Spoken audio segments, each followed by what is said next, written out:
Hey guys, it's Christian Nabush, licensed real estate agent with a real broker, and I help families buy and sell homes here in the Gulf Coast community of Pinellas County. If that's of interest to you, please give me a call at 727-303-1521 or shoot me a DM at CD Selling St. Pete. I want to talk to you today about what happens when, as a couple, you decide to sell your home and also end your marriage.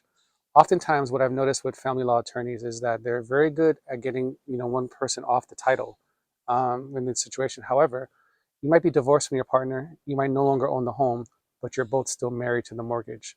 One of the mistakes that often happens is that the family law or even the court, the judge, forgets or does not decide to actually force the sale of the home in that situation so that both are no longer part of that property, or requiring the divorce decree a refinancing so that one member of the household or the former household can buy out the other with the equity and etc.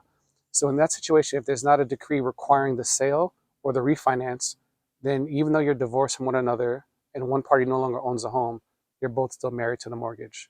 So these are questions that you should bring up as a homeowner looking to sell your home as a result of the divorce to your family law attorney, or the real estate agent typically will give the attorney that type of knowledge because we see this more often than they do. The lawyers are concerned about the marriage, but we're concerned about what happens with the real property. And it's not just about who owns it, it's who's still liable for the fact that there's ownership.